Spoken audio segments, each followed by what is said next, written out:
আলাইকুম এভরিওয়ান, আপনারা সবাই কেমন আছেন? আশা করি আল্লাহর অশেষ রহমতে খুব ভালো আছেন। আমিও আলহামদুলিল্লাহ ভালো আছি।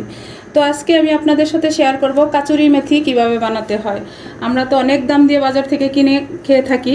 কাচুরি মেথি বানানোর জন্য আমি নিয়ে নিছি মেথি শাক। এখানে আমি 3 আটি মেথি শাক নিয়ে নিছি। এখন এই শাকগুলোকে আমি এইভাবে ছিঁড়ে নিব। এই যে এইভাবে ছিঁড়ে ভালো করে পরিষ্কার করে ধুয়ে তারপর আমি আবার আপনাদের সাথে শেয়ার করতেছি যে আমার কাচুরি মেথিগুলা কিভাবে বানাতে হয়। আর এই কাচুরি মেথি কিন্তু নামি দামি খাবারে হোটেলগুলোতে দেওয়া হয়, আর টেস্টটাও অনেক গুণে বেড়ে যায়। এই যে এইভাবে আমি শাকগুলা প্রথমে ছিঁড়ে নিব, তারপর আমি আবার আপনাদের সাথে শেয়ার করতেছি। যে মেথি পাতা বা মেথি শাকগুলা এইভাবে একেবারে একটা একটা করে পাতাগুলা আমার আম্মা ছিঁড়ে দিছে। এই যে বসে বসে আমি এটাকে ধুয়ে পরিষ্কার করে নিছি। এখন আমি এটাকে একটা কিচেন টাওয়ালে নিয়ে পানিটা একেবারে শুকাই নিব। কিচেন টাওয়ালটা দিয়ে দিলাম, দিয়ে এর মধ্যে একটু দিয়ে দিব, দিয়ে এইভাবে চেপে চেপে একটু শুকাই নিব।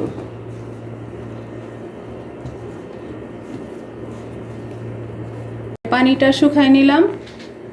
নামি দামি হোটেলের খাবারগুলি কেন টেস্ট হয়? এই কাচুরি মেথির কারণে। এখন এরকম একটা স্টিলের প্লেট নিয়ে নিলাম। এই প্লেটে এখন এই যে মেথি শাকগুলা এইভাবে ছড়ায়া আমি রোদ্রে দিয়ে দিব। আমার জানালাতে যেই রৌদ্রটুকু আসে সেই রৌদ্রেই আমি শুকাই নিব। শুকানোর পরে আবার আমি আপনাদের সাথে শেয়ার করতেছি যে কাচুরি মেথিগুলা কেমন হয়। যে দেখেন আমার প্রিয় ভাই বোনেরা, মাশাল্লাহ মাশাল্লাহ মেথি শাকগুলা শুকায় গেছে। একদিনেই কিন্তু আমি জানালার রোদ্রে শুকায় নিলাম, একেবারে মুচমুচে। আওয়াজটা পাচ্ছেন কিনা?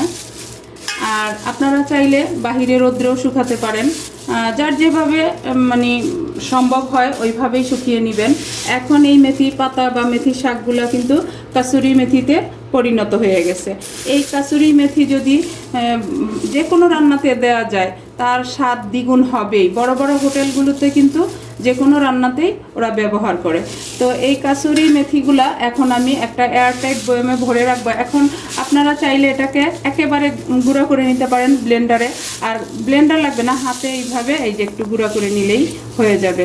আর রান্নার সময় কিভাবে দিতে হয় সেই টিপসটাও আমি আপনাদের সাথে শেয়ার করলাম। সেটা হলো এই যে এইভাবে একটু হাতের তালুতে নিয়ে এইভাবে একটু ঘষে বা এইভাবে করে এই যে গুঁড়া হয়ে গেল, তখন এই যে এইভাবে আমরা যে কোনো রেসিপিতে দিয়ে দিব। এই যে হয়ে গেল আমাদের কাসুরি মেথি। তো এখন আমি এটাকে একটু গুঁড়া করে নেই। হাত দিয়ে কিন্তু একেবারে গুঁড়ো হয়ে গেল। আর প্যাকেটে যখন আমরা কিনে নিয়ে আসি এই কাসুরি মেথি ঠিক সেম এরকমই থাকে। আর দেওয়ার আগে কিভাবে গুঁড়াটা করতে হয় সেটা তো আমি দেখাই দিলাম। দেখেন এই যে দেখেন মাশাল্লাহ স্বাস্থ্যকর কাসুরি মেথি রেডি হয়ে গেল।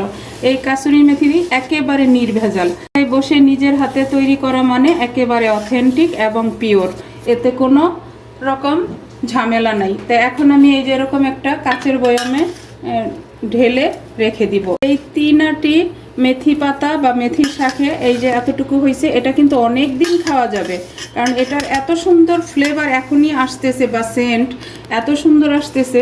এটা কিন্তু যে কোনো রান্নাতে বেশি একটা দিতে হয় না, সামান্য একটুই আপনার রান্নাটাকে অতুলনীয় স্বাদ করে দিবে। গেল আমার কাসুরি মেথি রেডি করা।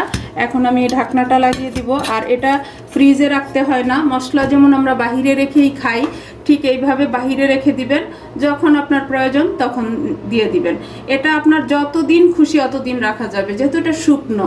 আপনারা চাইলে 6 মাস 1 বছর এটা রেখে খেতে পারেন। হোক, আজকে আমার এই একেবারে 3 আটি মেথি পাতা দিয়ে আমি নামি দামি হোটেলের খাবারে যেই মশলাটা ব্যবহার করা হয় সেটা আমি আপনাদের সাথে শেয়ার করলাম, কাসুরি মেথি। তো যদি আপনাদের ভালো লাগে, এই সময় কিন্তু মেথি পাতা সব জায়গায় পাওয়া যায়, আপনারা আমার রেসিপিটা ফলো করে বানিয়ে নিন। আজকে আমার এই কাসুরি মেথি বানানোর রেসিপি শেষ হয়ে গেল। আমি আপনাদের কাছ থেকে বিদায় নিব, আবার নতুন কোনো রেসিপি নিয়ে আসবো। আল্লাহ হাফেজ।